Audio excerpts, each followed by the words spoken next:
اے are رحمان کی اہلیہ سائرہ بانو کے وکیل نے اپنے بیان میں کہا ہے کہ شادی کے کئی سال بعد سائرہ نے اپنے شوہر مسٹر اے آر رحمان سے علیحدگی کا مشکل فیصلہ کیا ہے، اور یہ فیصلہ انہوں نے تعلقات میں جذباتی تناؤ کے بعد کیا ہے۔ بیان میں کہا گیا ہے کہ ایک دوسرے سے گہری محبت کے باوجود دونوں نے یہ محسوس کیا کہ تناؤ اور مشکلات نے ان کے درمیان ایک ایسا فاصلہ پیدا کر دیا ہے جو ختم نہیں کیا جا سکتا، ایک ایسا فاصلہ جسے دونوں دوبارہ طے کرنے کے قابل نہیں ہیں۔ اے آر رحمان اور سائرہ بانو کی شادی 1995 میں ہوئی اور ان کے 3 بچے ہیں۔ سب سے بڑی بیٹی خدیجہ، ان کے بعد رحیمہ اور پھر بیٹا امین۔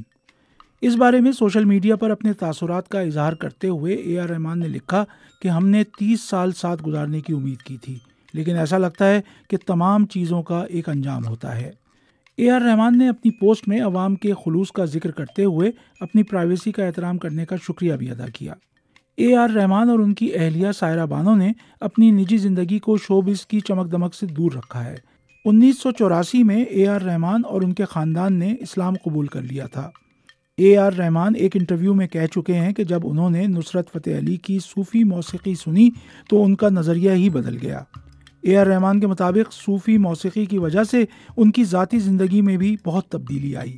اے آر رحمان کی اہلیہ سائرہ بانو 20 دسمبر سن 1973 میں انڈیا کی ریاست گجرات میں پیدا ہوئیں۔ وہ ایک مذہبی مسلم گھرانے سے تعلق رکھتی ہیں۔ ویسے تو اے آر رحمان اور سائرہ بانو نے اپنی طلاق کی وجہ نہیں بتائی ہے، اور دونوں نے لوگوں سے اپنی پرائیویسی کا احترام کرنے کی درخواست کی ہے، لیکن کپلز آدھی سے زیادہ زندگی گزارنے کے بعد علیحدہ ہونے کا فیصلہ کیوں کرتے ہیں؟ یہ موضوع عام لوگوں اور تحقیق کاروں کی توجہ حاصل کرتا رہا ہے۔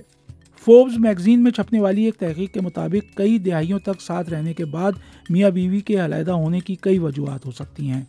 اس طرح کی طلاقوں کو گریٹ ڈیورس کہا جاتا ہے۔ رجحانات اور شخصیات میں تبدیلیاں آ رہی ہوتی ہیں، مدتوں ساتھ رہنے والوں کے درمیان فاصلے بڑھ رہے ہوتے ہیں۔ بعض مرتبہ اختلافات اور تلخیاں اتنی بڑھ جاتی ہیں کہ نوبت طلاق تک پہنچ جاتی ہے، لیکن بعض کیسز میں تلخیاں بڑھنے سے پہلے ہی دونوں کو یہ بات سمجھ میں آ جاتی ہے کہ اب راستے جدا کر لینے میں ہی بہتری ہے، جبکہ کئی کیسز میں بچوں کی وجہ سے دونوں کمپرومائز کرتے رہتے ہیں اور بچوں کے بڑے ہو جانے کے بعد علیحدگی کا فیصلہ کیا جاتا ہے۔ یعنی وقت گزرنے کے ساتھ میاں بیوی کا رشتہ کمزور اور بچوں کے ماں باپ کا رشتہ باقی رہ جاتا ہے۔